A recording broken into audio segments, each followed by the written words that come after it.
la question de Nissiam. Alors, j'aimerais savoir dans le cas où une femme qui ne serait pas donc une Ida, qui serait orpheline, donc qui n'aurait entre guillemets pas de compte à rendre à un père, lorsqu'un homme irait avec elle, donc aurait un rapport avec elle, pourquoi est-ce que dans ce cas-là, ça serait considéré comme assourd? Considéré comme interdit. Orpheline, tu as beaucoup de filles orphelines qui ne rendent pas de compte à leurs parents du tout. Hein. Tu viens du Maroc, c'est peut-être pour ça que tu dis ça, que encore les filles sont gentilles là-bas. Il faut un peu d'ordre dans ta question pour que les novices comprennent. Il y a plusieurs interdits en ce qui concerne les femmes. On va aller du plus léger jusqu'au plus grave.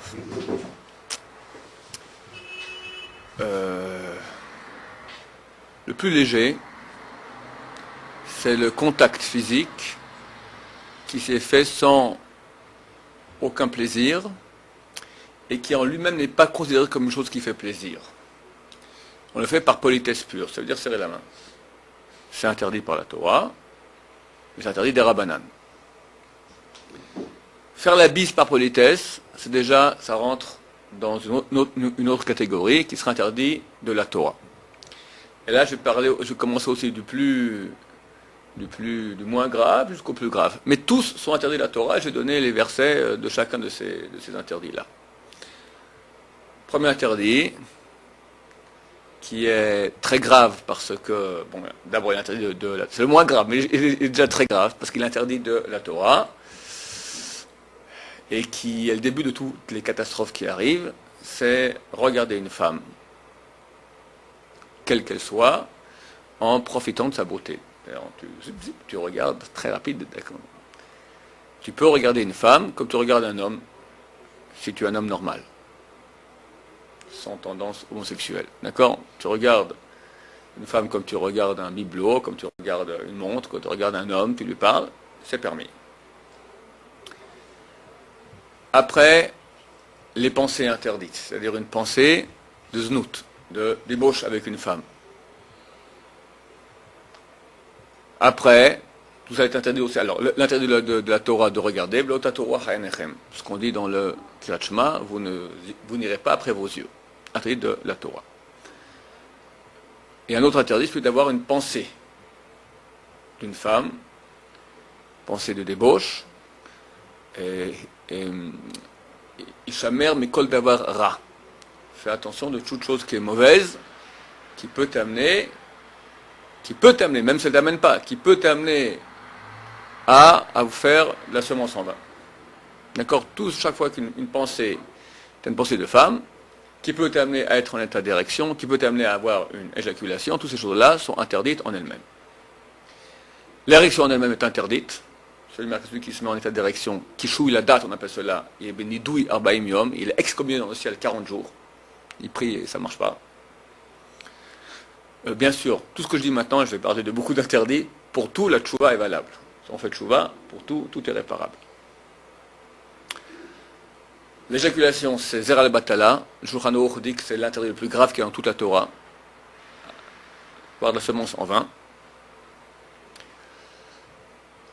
Ça, c'est encore donc sans contact physique avec la femme. Le contact physique avec la femme, quel qu'il soit, du moment où c'est un contact qui est considéré comme un contact affectueux, donc de la bise et plus loin, excepté la relation en elle-même. Alors, il y a une femme qui sera, comment dire cela, toutes les femmes interdites, ce sont, on va partager les femmes en deux clans. Une femme qui a un statut de herva, la traduction littérale est nudité, c'est-à-dire que c'est une femme dont la relation est interdite et sanctionnée par le karet, sanctionnée par le retranchement. Comme dit Maïmonide, la chose la plus grave qui est en toute la Torah, le retranchement.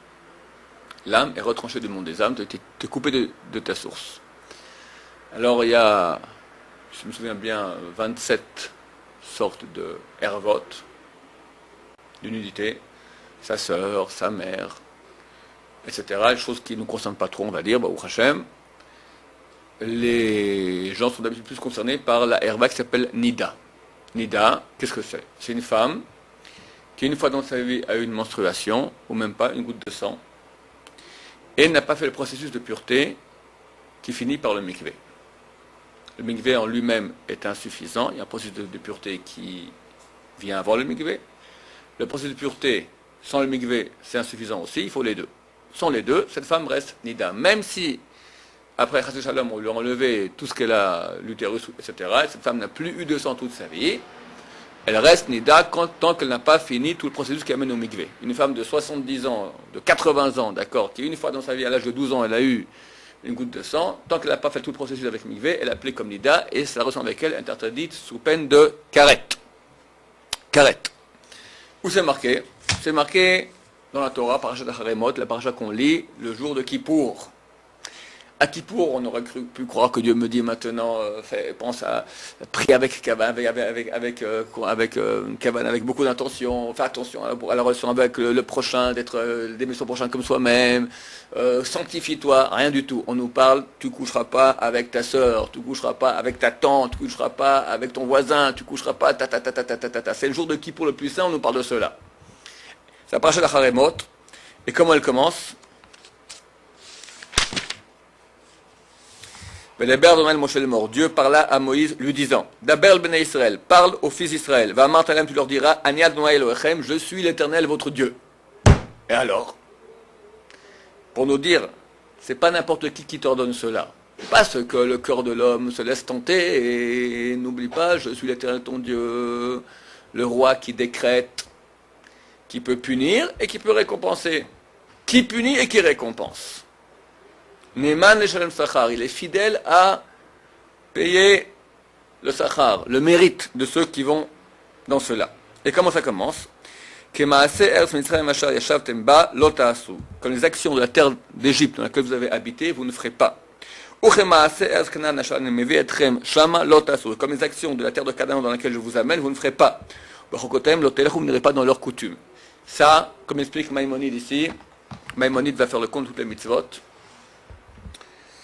Elle va expliquer quel est cet interdit-là.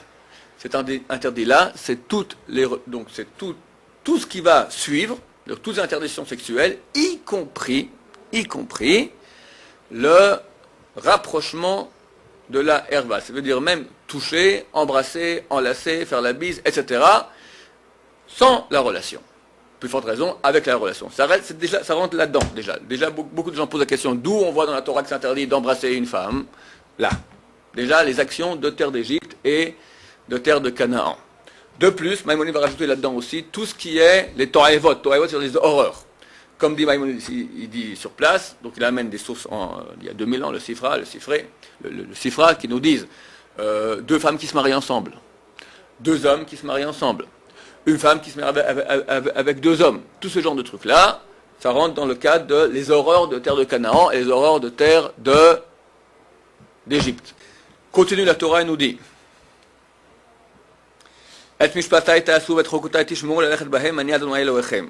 mes lois et mes lois, c'est des lois différentes, vous les garderez pour aller dans leur sens. Je suis l'Éternel votre Dieu. De nouveau, le roi qui décrète. De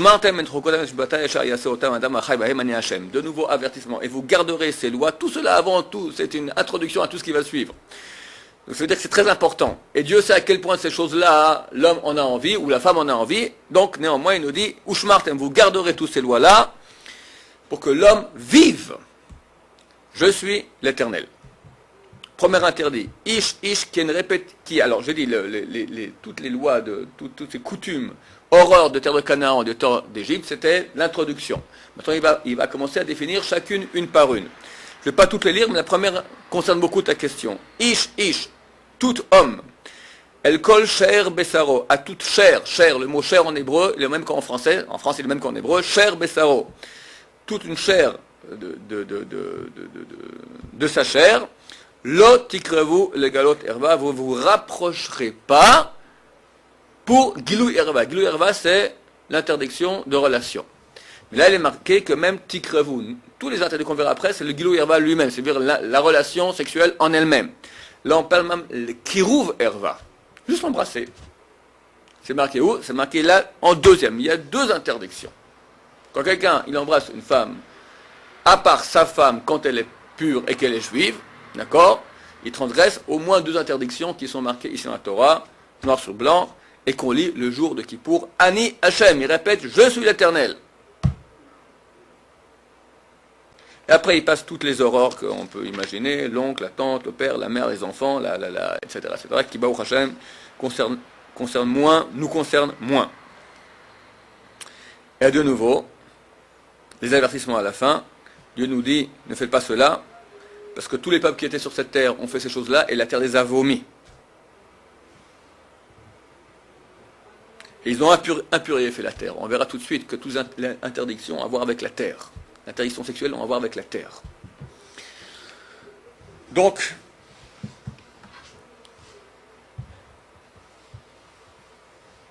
sont interdits, pour faire un peu résumé jusqu'à maintenant.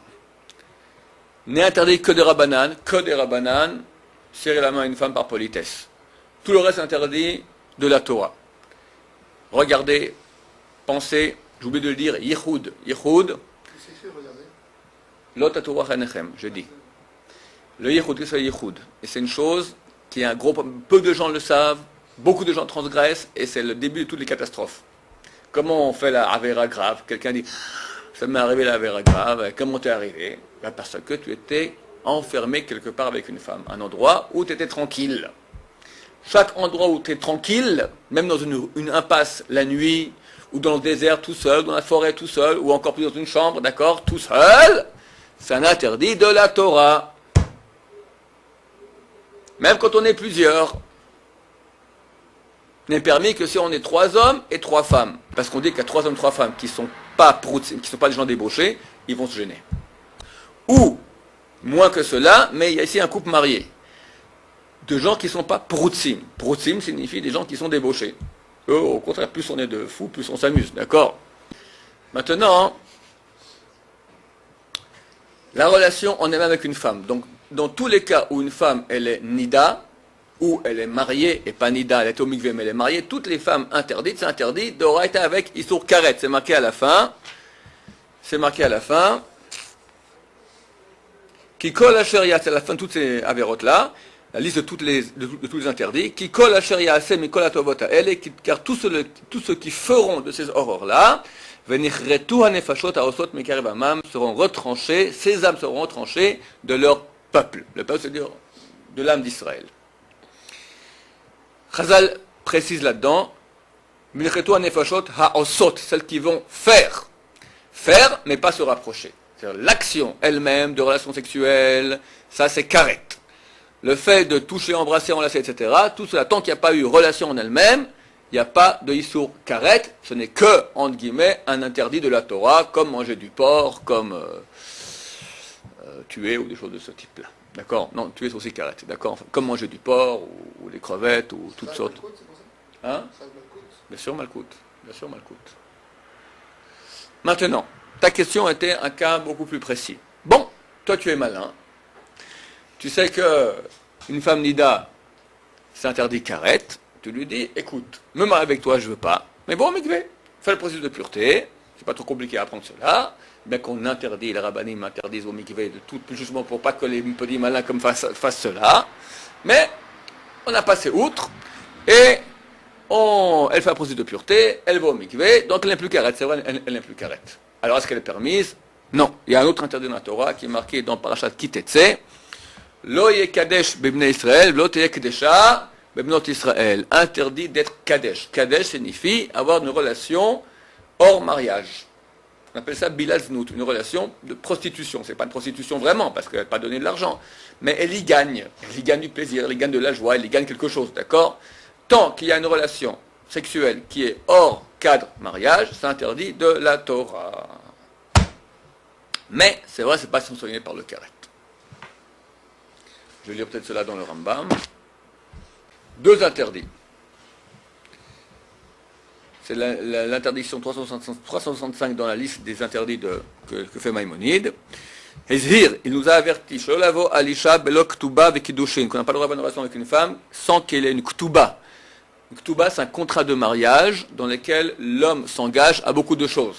La nourrir, avoir des relations avec elle, la vêtir, la sauver en cas où elle est mal, en cas où elle a été prise par des goïms, elle est emprisonnée, si elle est malade, la soigner, si elle est morte, il faut l'enterrer, beaucoup de choses, pas se marier avec une deuxième femme, pas la tenter qu'elle te pardonne la Ketouba, allez sois gentil, une deuxième femme, allez sois gentil, ou tu l'as promis $18 si tu voulais la divorcer, sois gentil, fais-moi un rabais, $18. D'accord? Tout cela est interdit, tout on s'engage dans la Ketouba. D'accord? C'est le contrat de mariage qu'on lit sous la choupa. C'est la Ketouba et Kiddushin. Kiddushin, c'est l'acte par lequel une femme devient permise, elle devient sa femme. Par cela, la femme devient permise. Comment? Alors, le mari lui donne une somme d'argent, qu'aujourd'hui c'est une bague. D'accord? Et il lui dit, tu m'es sanctifié, consacré à moi par cette bague-là, Kedat Moshe et Israël, comme la religion de Moshe et Israël, en face de 2 témoins cachers. S'il n'y a pas cela, elle n'est pas mariée. On lui met cela, après on fait les 7 brachot, parce que Chazal ont interdit une femme aussi, après le Kiddushin, tant qu'il n'y a pas le Sheva brachot, c'est les Nisuin, et après cela, elle devient permise. Et si on veut aller avec une autre femme, alors il faut lui donner un get, un acte de divorce en bonne et due forme religieux. Le divorce civil ne suffit pas, je dis, parce que des fois des gens ne le savent pas. Et croient qu'une fois qu'elle a donné le guet civil, le divorce civil, elle est permise. Elle n'est pas permise, et si elle se marie avec quelqu'un d'autre, ou même sans se marier à une relation, elle est une femme adultère, elle s'amène des enfants, ils sont des mamzerim. Mamzerim, c'est dans la Torah, c'est un bâtard, d'accord, qui ne peut pas se marier avec un juif. Il peut se marier, ou avec une juive, il peut se marier qu'avec une mamzeret, Et les enfants restent mamzerim. Le rôle méad pour l'éternité. Un mamzer, tous les enfants sont mamzerim jusqu'à éternité. Parce que les rabbins aujourd'hui, surtout en France, font des loopings dans l'air pour essayer d'autoriser ces mamzerim, parce qu'il y a beaucoup d'hommes pauvres enfants, que ce n'est pas de leur faute, que leur mère a fait une petite erreur, petite grosse erreur, et voilà, et eux sont nés mamzerim. Et là, c'est très courant en France, et aussi en Israël, hélas. Bon, on essaie par tous les moyens aujourd'hui d'autoriser, par tous les moyens possibles imaginables, qu'on n'a pas de preuves, qui, quoi, comment, etc. Ou ce qu'on essaie de faire, c'est dire que les premiers Kiddushin n'étaient pas valables. Baruch Hashem, je ne sais pas ce que c'est Baruch Hashem. Très souvent, les témoins dans les Kiddushin sont des nuls, sont des gens qui ne sont pas Shomer Shabbat, donc ils ne sont pas valables en tant que témoins.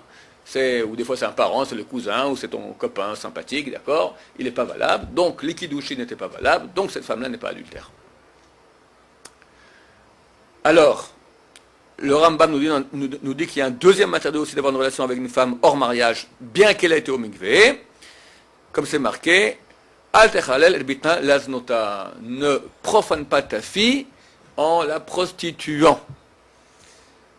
C'est un interdit au père, mais Maïmonide dit que c'est non seulement le père, mais elle aussi, de façon consentante. Le père qui à l'époque voulait marier sa fille, ou aujourd'hui une fille qui de façon consentante veut pas marier, un père qui veut de façon consentante donner sa fille en relation à un homme, ou une femme aujourd'hui elle-même de façon consentante veut se donner à un homme, elle transgresse cet interdit de la Torah. Donc 2 interdits de la Torah graves. Pourquoi c'est grave? Je vais expliquer un peu plus. Il y a des questions là au niveau technique, après on va commencer un peu plus au niveau du pourquoi et du comment. Techniquement, tout est clair. Par rapport à la pensée, tout à l'heure, tu disais qu'on a le droit de penser. Oui. Plus on pense à ne pas penser, plus on pense. Parce que la pensée, on ne contrôle pas la pensée. C'est vrai. C'est vrai. C'est vrai. Alors, contre la pensée, il y a des trucs. Le meilleur truc, c'est penser à autre chose, si possible Torah. Maïmonide explique que les pensées de harayot, donc sexuelles, se renforcent dans l'esprit qui est vide de Torah. Rempli de Torah. Alors c'est vrai qu'au début, il y aura une bataille, tu vas étudier la Torah, et tu vas, au milieu des lettres de Torah, les bonnes femmes, elles se sortent là. Hein? Prendre Ravruta, et il te dit, oh, toi, comme ça, tu es en train de rêver dans ton truc, d'accord, ton trip, ton cauchemar. Il te réveille, en discutant ensemble, tac, tac, tac, tac, au bout d'un moment, tu penses à autre chose. Ensuite, il y a des noms de Dieu, auxquels il est bien de penser. C'est un nom que j'ai souvent dit ici, qui est un nom extraordinairement puissant. Bien sûr, si tu veux y penser, tu pourras, mais en tout cas, c'est extraordinaire ce nom, la puissance de ce nom-là. Il faut penser les 6 lettres suivantes, en essayant de voir le nom devant soi, c'est les lettres Gimel, et puis Daled, et puis Nun.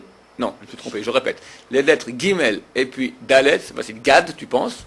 Après les lettres Shin, et puis Nun, Shen, et puis les lettres Aleph, et puis Lamed, c'est le nom de Dieu. Aleph et Lamed. D'accord? Tu vois ce nom-là devant toi. Normalement, la bonne femme, elle se transforme en affreux Jojo. Ça, c'est un truc à faire. Ou bien, Yudke Vavke. Ou bien, voir les rachetevot, les premières lettres de ces 6 mots, Kabel, Rinat, Amecha, Sakvenu, Taharenu, Nora. Kouf, Resh, Ain, Sin, tête, et puis Nun. Signifie déchire le Sat. Sat, et puis En. D'accord? Tu le déchires. Ensuite, un autre truc aussi à faire, c'est passer sa main droite sur le front en disant 3 fois Pi, Pi, Pi. Pi, en pensant que Pi, c'est Rachetevot. Ce sont les Rachetevot, les acrostiches, les premières lettres de 2 noms. Palti et Yosef. Qui est Palti? Paltiel ben Laish. Palti. Son diminutif c'est Palti, c'est Paltiel ben Laish. C'était le mari de Michal. Michal, c'est la fille de Shaoul. Le roi David, Shaoul a voulu que le roi David meure au combat. Il a dit, écoute, je te marie ma fille Michal si tu m'amènes 100 prépuces de Philistins. David, et Shaoul pensait que David, il va se faire tuer, 100 Philistins, il va se faire tuer au bout du moment, au bout du 60e, 70e, 80e, et bon, on a des mérites au bout d'un moment. Et voici que David revient avec 100 prépuces de Philistins. Alors on sait que pour marier une femme, il faut qu'on ait une somme qui vale au moins une prouta. Une prouta, c'est une somme dérisoire. C'est la somme minimale. Il faut donner plus, bien sûr. David dit, dans 100 prépuces de Philistins, il y a la somme d'une prouta. Le roi Shaoul, il dit, non, qu'est-ce qu'on va avec 100 prépuces de Philistins? On va aller à la poubelle, c'est tout. On va les manger, on va les mettre sur un tableau. David, il dit, oui, tu ne vas pas les manger, mais les chiens, oui. Tu donnes ça aux chiens, ils mangent. Ça vaut au moins une prouta. C'est une bonne nourriture, d'accord? Les chiens aiment bien les prépuces de Philistins, comme tout le monde le sait. D'accord? Donc, discussion. D'après la halakha, peut-être elle est mariée, Michal, mariée à David. Shaoul, lui, pense que non. Qu'est-ce qu'il fait? Il marie sa fille, Michal, à Palti ben Laish, Paltiel. Paltiel est au courant qu'il y a ici une discussion, que cette femme est permise ou non. Peut-être une femme adultère. C'est une femme qui est le roi David. La nuit de mariage, il vient dans le lit, il prend un poignard et le plante au milieu du lit, comme ça, clac. Il dit voilà, toi tu dors ici, moi je dors ici. Celui qui traverse le lit d'un côté vers l'autre, il s'est poignardé par ce poignard. Hein? Paltiel ben Laish. C'est lui qui a dit ça. Et ils sont restés mariés des années durant, une vingtaine d'années, je ne sais plus combien, des années durant, ils sont restés dans le même lit, dans la même chambre, sans jamais se toucher. Ils étaient amoureux. C'est marqué que lorsque David est devenu roi, il a repris sa femme Michal, et les deux, et Michal et Paltiel, pleuraient, parce qu'ils étaient amoureux l'un de l'autre. Et ils ont vécu des années ensemble dans la même chambre. Jamais touché. Chazal disent, Shekerachen vehev hayofi isha yirat Hashem hititalal. Shekerachen, le mensonge, c'est le charme. C'est qui on parle? Ça c'est Yosef. Yosef, il a eu une épreuve avec la femme de Potiphar, qui était une des plus belles femmes du monde. Mais combien de temps il a eu? Une seconde. Ça va. C'est une épreuve, mais c'est sheker, c'est du mensonge, c'est pas grand-chose. Hevel Yofi, futilité la beauté, ça c'est Boaz. Boaz, il est dans sa grange. Tout d'un coup, il sent qu'il y a une bonne femme dans son lit. C'était Ruth à Moabite qui est venue parfumer, enjoliver, tout ce que tu veux. D'accord? Il lui a dit, écoute, c'est vrai que j'ai le droit de me marier avec toi. Je suis ton Yabam, je suis celui qui doit faire le Lévira, mais il y a un qui passe avant moi. J'ai un grand frère, et lui il passe avant moi pour se marier avec toi. Alors demain matin, je vais aller au Beddin, lui dira si oui ou non il veut te marier avec toi. S'il ne veut pas, alors je me marie avec toi comme il faut. Il s'est retenu. C'est marqué il a dû se retenir de façon terrible. Ça on dit, ok, tu as une épreuve fantastique. Ça c'est Hevel Hayofi.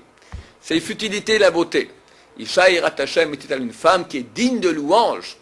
C'est qui? La femme qui a la crainte de Dieu, c'est Paltiel ben Laish. C'est sa femme.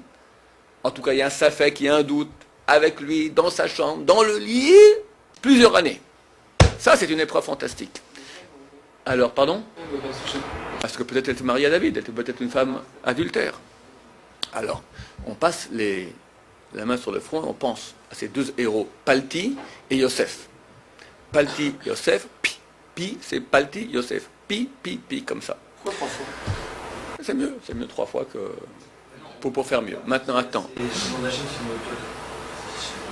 Alors, aux toilettes.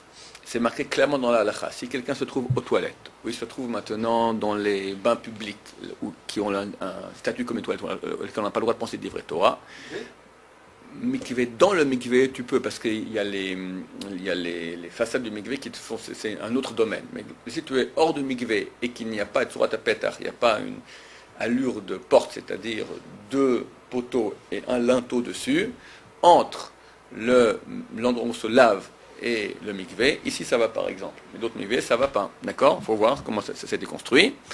Alors on n'a pas le droit de penser des paroles de Torah, c'est un lave de Horaïta. C'est une mitzvah possible de la Torah, Baya Machanecha Kadosh. On n'a pas le droit de penser des choses de Torah, un endroit qui n'est pas saint. La halakha, elle a été tranchée. Si quelqu'un sait où ça, la Torah, dans les toilettes ou les bonnes femmes, mieux vaut la Torah dans les toilettes que les bonnes femmes. Bien que c'est très grave, les paroles de Torah dans les toilettes, c'est très grave, les ordres c'est extrêmement grave, mais c'est rien par rapport aux pensées des bonnes femmes. C'est la Tum'a Mamash. Maïmonide, dans le Moreh Nebuchim, dans le Guide des Égarés, il dit que quand quelqu'un a des mauvaises pensées, c'est plus grave que l'action elle-même. Pourquoi? Parce que l'action, elle touche le corps. La pensée, elle touche le saint des saints de l'être humain. C'est le saint des saints. C'est comme si tu as mis maintenant une statue dans le saint des saints. C'est vrai qu'à prime abord, beaucoup de gens ont la pensée beaucoup moins dure, beaucoup plus difficile à maîtriser que le corps. Quelqu'un qui a fait vraiment l'action adultère, c'est chlet, d'accord, c'est un peu terrible. Mais la pensée, elle touche aussi. Il faut savoir se purifier. Et en ce qui concerne, parler avec une fille. Ouais, alors parler avec une fille. Si je comprends bien, c'est un peu comme si on se rapprochait de la chose. Ouais, alors parler avec une fille, tu as le droit de parler avec une fille si tu es en shidduch avec elle, si c'est pour se marier avec elle. Si c'est pour copinage, même sans aucun contact, complètement interdit. De Horaïta, oui, de Horaïta, comme ça dit le Grotte Moshe, que c'est comme la pensée. Quand je l'ai dit, Ishamer Mikol Avara, fais attention à chaque chose qui est mauvaise. Bah oui, tu es en train de boire un pot avec une fille, d'accord? Téléphone ou... Hein? C'est déjà comme un fille ça veut dire, ah non, Pardon? je parle pas parce que c'est interdit de la... Non, j'ai bien dit, tu es en train de boire un pot ou avec une fille. C'est pas, si dans la rue tu rencontres tout à coup, je sais pas moi, ta cousine, et encore. Mais comme ça, pour rien, non. Faut être propre. Hein? Ça va. Alors ok, alors justement, moi je suis en séminaire, il y avait des bonnes femmes qui me parlent. On peut parler à une femme. Mais si c'est pour être en copinage, on discute, sans sortir ensemble, ce qu'on appelle sortir ensemble, d'accord, sans flirter, d'accord, sans boyfriend. Je parle maintenant, simplement, c'est marqué Me'od dans le Shulchan Aruch, chapitre 21, Me'od, Idrachet, Menashim, beaucoup s'éloigner des femmes. Qu'est-ce que tu vas parler avec une femme qui n'est pas ta femme, qui n'est pas censée devenir ta femme? Pourquoi tu parles avec elle? Forcément tu vas regarder, forcément tu vas penser, forcément il y a une sympathie. Alors interdit, mon cher ami. Surtout à Ben Yehuda. Café Rimon, café Hillel, café tous les cafés. Ah, mais si maintenant on veut, c'est-à-dire on est marié et tout, on est marié et genre on veut faire de la chiroute par exemple, on est comme ça en famille et puis il y a des comme des femmes qui viennent, maintenant c'est un grand rave, on a un grand rave on va dire, on veut parler et tout, on donne des cours à des femmes, ouais. Ouais. Maintenant si la personne en toi elle est pas sûre d'elle-même, elle a peur de... Rien qu'en parlant à des filles, en les regardant et tout, même si elle a pas c'est ça, est-ce qu'elle doit quand même le faire pour la chiroute, pour approcher dans la chouva par exemple? Il faut faire du kirouv par exemple. Moi j'ai posé la question au rabbin Bachoul moi-même, d'accord? Ça me concerne. Alors, il a dit comme ça, si les yeux fuient, moi je demandais, je peux aller, mais il y a des bonnes femmes pas bien habillées, comment je peux faire? C'est un problème. Il dit, si les yeux fuient, c'est quoi les yeux fuient? Tu veux pas regarder? Et clic, l'œil, il va quand même. Ah non, oui. T'arrives pas à retenir les yeux. Non. Terrible. Terriblement dur. C'est de l'acrobatie. Oui, c'est vraiment de l'acrobatie. Arriver à parler. Alors, heureusement, quand tu es en Kirouv, tu t'occupes pas de... Moi, j'ai plus de problèmes quand je prends l'avion d'ici jusqu'à Paris. Dans ces moments-là où tu n'es pas en Kirouv, tu es comme ça là, puis où que tu mettes les yeux, il y a des horreurs. D'accord? C'est très... surtout à Paris, c'est absolument terrible. Mais quand tu es au séminaire déjà, tu es en pleine action, tu n'as pas le temps pour ça. Tu es en train de... Tac, Shabbat, il faut... T'occuper, c'est le heter, c'est l'autorisation qui n'est pas très valable aujourd'hui, qu'on donne par exemple un médecin pour toucher une femme, un gynécologue, un matzil, un maître nageur lorsqu'il y a des femmes en maillot de bain à la piscine. Comment on autorise? On dit, il est occupé maintenant à son action. Et c'est vrai. Quand tu es dans le cours en séminaire, tu n'es pas occupé maintenant, tu n'as pas le temps pour ça, tu es tout à fait dans ton truc, dans ton trip maintenant de faire tchouva aux gens. Mais dans le moment libre, aussi par exemple, je sais pas, un maître nageur, d'accord, on dit que lui, il est Assouk Bemelarto, il est occupé. Mais quoi, il est occupé? Il fait le tour de la plage comme ça, en se bronzant, là, et regardez. Bon, c'est évident que beaucoup de femmes, hélas, sont tombées dans le panneau avec des maîtres nageurs, faut le savoir. Faut le savoir. Non, je vous dis parce que, hélas, on m'écrit de temps en temps avec des histoires de ce genre-là dans le mail, c'est un peu terrible. J'aimerais dans les 5 minutes qui restent, comment expliquer un peu plus la profondeur des choses. Pourquoi c'est tellement grave? L'action, la liaison entre l'homme et la femme, c'est en fait la base du monde. Le monde est créé en relation homme-femme. Dans le Saint des Saints, il y avait un chérubin homme, un chérubin femme. Ils étaient en relation. Et d'entre eux sortait la voix de Dieu. C'est-à-dire que le Saint des Saints, c'est la relation entre l'homme et la femme. C'est ce qui amène la vie. C'est une chose extraordinaire. Dans tous les mondes supérieurs aussi, c'est masculin, féminin. Quand on fait des mitzvot, on dit qu'on crée un zivug, on crée une union entre les mondes, entre masculin et féminin, ça qui amène la lumière dans le monde. Maintenant, c'est donc un monument extraordinairement grand qui arrive jusque le corps aussi. Le corps. Attends, si le corps, il va se lier, mais il est l'aboutissement de la liaison de tous ces mondes-ci, c'est extraordinaire. Nous, on est fait avec, on a plusieurs âmes, Yechida, après au plus bas Chaya, après au plus bas Neshama, après Ruach, Nefesh, et tout cela sont divisés en plusieurs parties aussi. C'est ce qui remonte jusqu'à la divinité elle-même. La divinité elle-même, le Saint des Saints, d'accord, il y a une union comme ça. Quand tu vas prendre cette union-là, tac, tac, tac, tac, tous unis, tous unis, tous unis. Puis à la fin aussi, la semelle de l'être, la semelle, la partie la plus grossière, c'est le corps. Le corps aussi s'unit. Ben, le corps, il est simplement l'application, la réalisation d'une union des âmes. Lorsque l'homme met à sa femme sa bague, alors il y a une partie de son âme qui va et qui entoure l'âme de sa femme. Et quand il est en relation avec elle, il y a une partie de son âme qui rentre dans sa femme. Comme au niveau physique, au niveau spirituel aussi. Alors on parle d'âme. Alors, quand tu as un contact d'âme qui se fait, et ça aboutit aussi avec le corps, ça s'appelle la kedusha, ça s'appelle la sainteté. C'est-à-dire que tu as pris le corps, tu l'as sanctifié, tu l'as rendu véhicule de ton âme. Véhicule de la divinité. Ça c'est la sainteté.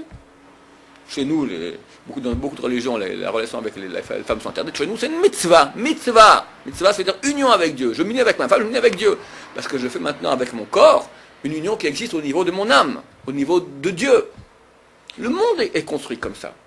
C'est marqué, la première parole de la Torah, Bereshit bara Elokim tashamet haaretz, ciel et terre. Comment ça fonctionne, ciel et terre? Le ciel, il amène de la pluie et il fait féconder la terre. C'est un masculin, l'autre féminin. C'est comme ça que le monde, il fonctionne. La première lettre, bet, c'est deux. Et au milieu, il y a le point. L'union, le point qui est l'union entre les deux. En haut et en bas. Entre masculin et entre féminin. Donc quand quelqu'un maintenant veut utiliser le corps sans tout ce monument spirituel, alors c'est complètement animal. On va dire, ok, je veux être animal. Mais quelqu'un qui a l'image divine, qui fait un acte animal, alors il prend l'image divine et la fait rentrer très très bas dans les forces impures. Un point tel que c'est les choses les plus graves qu'il y a dans toute la Torah. Les plus graves, Yom Kippour, on ne lit que cela. Maintenant que c'est à la veille que le Mashiach il arrive, on voit que les Séras se déferlent, c'est le système dès qu'il est sorti, il est fini, d'accord, la débauche. Il n'y a jamais eu de l'histoire autant de débauche. C'est la base de tout. La base. Pourquoi je dis c'est la base? Nous sommes créés à l'image de Dieu. Dieu, il a 10 voies de conduite dans le monde. Nous sommes construits avec ces voies de conduite. La tête, Chochma, Bina, Vadat. Après, Chesed, Gvura, Tiferet, les jambes, Netzach, Hod, l'organe sexuel, Yesod. Yesod égale en hébreu la base. C'est Yosef, ça correspond à Yosef. Abraham, Yitzhak, Yaakov, Moshe, Aaron, Yosef. Yosef, valeur numérique, 156. Valeur numérique aussi du mot Tzion. La terre. La base, c'est la terre. La terre, c'est la base de tout. La terre, c'est la base de tout. La base de notre être. La base de notre être, c'est cette chose-là. L'union entre l'homme et la femme. C'est la base de tout. C'est pour ça que les gens sont tellement... Cette puissance est tellement puissante, parce qu'elle est vraiment importante. C'est comme ça que le monde il est construit. C'est la base du monde. C'est la trame du monde. C'est comme ça que le monde il est fait. Alors, tu as envie, quelque part, de réaliser cela. Mais tu veux le réaliser sans tous les mondes spirituels. C'est le chien qui veut réaliser. Le chien, ça l'intéresse pas les mondes spirituels. Lui, il veut s'éclater comme un chien. D'accord, il charge les chiennes. Bon. Mais t'es pas un chien, t'es pas une chienne, t'es à l'image de Dieu. Donc il faut absolument faire un tikkun là-dessus, réparer cela, parce que c'est le pourquoi profond de la galoute. Comme c'est marqué ici, la terre vous vomira. Lorsque nous réparons cela, alors on revient en terre d'Israël, et Mashiach il arrive. Le tikkun, la réparation de la galoute, elle est par cela. On a été vomi de la terre, parce qu'on a touché ce point-là, la base, la terre. Donc la terre nous vomit, la terre elle est sainte.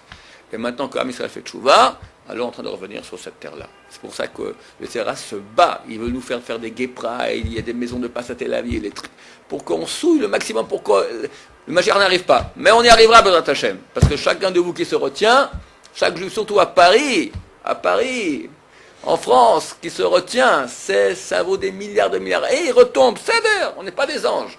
Mais on se retient, de temps en temps, c'est énorme. Énorme. Que Dieu ait pitié de nous, qui nous aide à nous sanctifier à ce niveau-là. Yesod, c'est la base de tout. Et qu'avec tous ces bons juifs qui reviennent à la Torah, Dieu dévoile son Mashiach, Bimara, Bimenu. Amen.